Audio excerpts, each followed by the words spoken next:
Happy afternoon and happy Sunday! So, dito naman tayo sa mga astro. So, nangungulubot ba ang bago nyong astro? So, ganito guys yung wrinkly na astro sample. Yan, siya yung pinaka-wrinkly. Yan. So, usually, pag bago yung ating astro is, nagiging wrinkly talaga. Kasi, syempre matagal silang wala sa soil. Ayan, nagiging wrinkly. So, over time, nawawala naman yan guys, yung kanilang pagkakulubot. Ayan, siguro ito mga 3 weeks kulubot pa. So, meron ako dito sila ito. 2 months na to. Sobrang kulubot nito guys dati. Makikita nyo pa yung lines. Ayan. As in, sobrang kulubot. So, 4 sila dito na sobrang kulubot. Siguro kasi syempre, bumiyahe sila galing Thailand, tapos, na-stuck kay seller, tapos ipapamine, na-stuck ulit sa boxes, until nandito na, tsaka palang natanim. Ito bumilog na. Yan, wrinkly din yan, kung makikita nyo yung lines niya sa baba. Yan yung ano niya, yan, bumilog na siya talaga. So, normal lang yun guys pag nangungulubot yung bago nating astro. So, habang nagdidilig tayo, bibilog din sila. Ito meron pa oh. Yan oh. Yan, kulubot pa siya oh. Kahit 2 months na. Kasi yung dilig ko guys sa astro, hindi tulad ng gym no.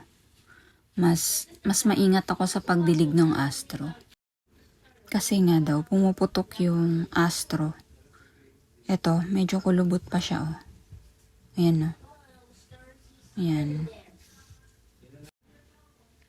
Yan, tapos ito guys, naglakihan na sila dito sa small pot. Yan. So, bago lang ako sa astro, mga nung August. So, lang ako sa astro. So, yun yung napansin ko sa wrinkly astro is normal naman.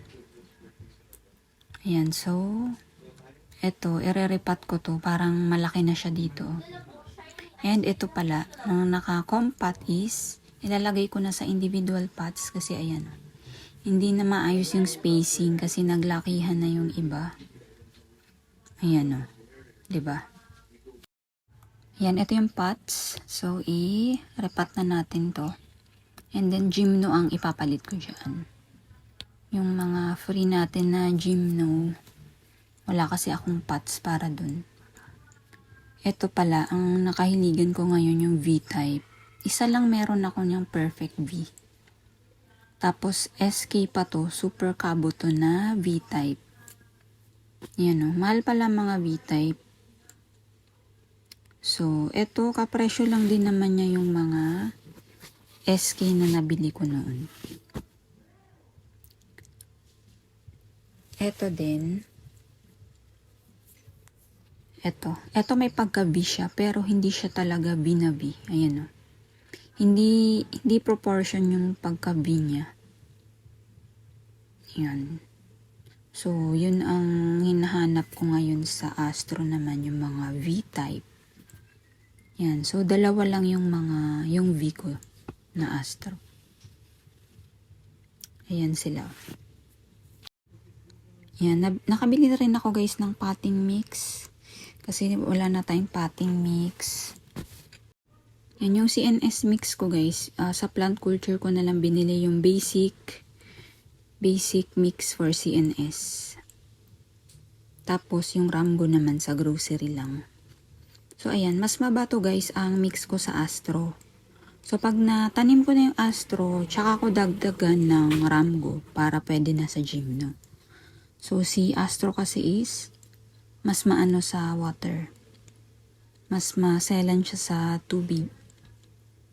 So, mga 1 month na to guys. So, tignan natin ang kanilang roots. Unahin natin tong botchog. Oh, ayan o. In 1 month. Ayan na ang kanyang roots. Ayan. So, tanim natin tong isa. Pero yung iba di ko na papakita. Ayan, gustong gusto ko rin kasi mga astro, iba-iba rin siya. Yan, merong turtle na tinatawag, starship, tapos merong maputi, snow ang tawag nila. Yung hindi masyado is super kabuto, line type, tapos yung V-type yung hinahanap ko. Yung magandang pattern talaga na V-type. Kasi sa star meron na akong malaki, so okay na ako dun. Ayan. So, naglalagay din ako ng Starcle G for Astro. Yan. Tapos, ini-introduce ko din sa tubig mga after 5 to 7 days. Yan. Mabilis din sila umugat guys pag nakaibabaw yung plant culture pH. Yan. Pinatong ko para kita. Ito guys yung cultured soil. Yan. Mas mabilis sila umugat. Parang gymno din. Ganon din daw sa succulents eh. Hindi ko pa kasi, nagamit ko na rin pala to sa succulents. Mabilis magpaugat talaga tong cultured soil nila. Kaya iniibabaw ko na lang. Kasi mahal siya eh. So, dyan na lang siya. So, pang toppings na siya, pang pa-roots na rin, di ba? Yan, so, tatoppings ko na lang siya dito. Yan, meron pa kasi akong cultured soil na natira. Konti na lang to eh. Yan, may birthday dito guys sa amin. Kaya may nagbibideo okay. Kaya naka voice over lang. Yan. So, ayan na. Okay na tayo sa isang pot. Yan, parang tabingi. Nagdagan natin dito. Yan, okay na to. Yan. Yan, saktong-sakto lang sa sa pot na to. Yata to? 2.7 inches. Yan. So, ito na guys. So, ito tatamnan natin ng gymnos. And ito pala guys. So, tingnan nyo. Meron siyang sakit. So, sa mga expert dyan, tulungan nyo ako. Itatapon ko ba yan? Meron pa dito mas malaki. Ayan o. Ito yung naka-individual pot na to eh. Ire-repat ko sana siya kasi. Kaya lang ayan, ang laki. So, ano bang gagawin ko? Ang ganda pa naman ito oh. Star shape siya. Ang ganda ng kanyang form. Ito yung mga nakuha ko guys kay Ma'am Lot dati na tig 20 pesos, 8 pesos, ganun. And guys, look, ayan. Umugat na yung iba nating gymno na pinatong lang natin sa soil mix kasi wala tayong pot. Ito, may ugat na rin to. Oh. Yan, kumapit na sila sa lupa. Yan, pero yung iba dito, wala pa. Ito meron na konti. Tapos, yung the rest dito is, ayan, halos wala pa. So, hindi talaga din sabay-sabay. Yan, ito wala pa din. Ito, meron na to konti. Tapos, basta may mahabang ugat guys, yung ganito. I-root trim dapat. Kasi pag ganyan, matagal siya. Matagal magkaroon ng bagong roots. Ayan, so ito na yung mga astro natin. Ayan.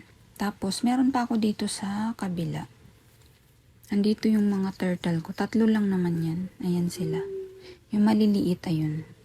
So, thank you so much for joining me this Sunday. Happy Sunday!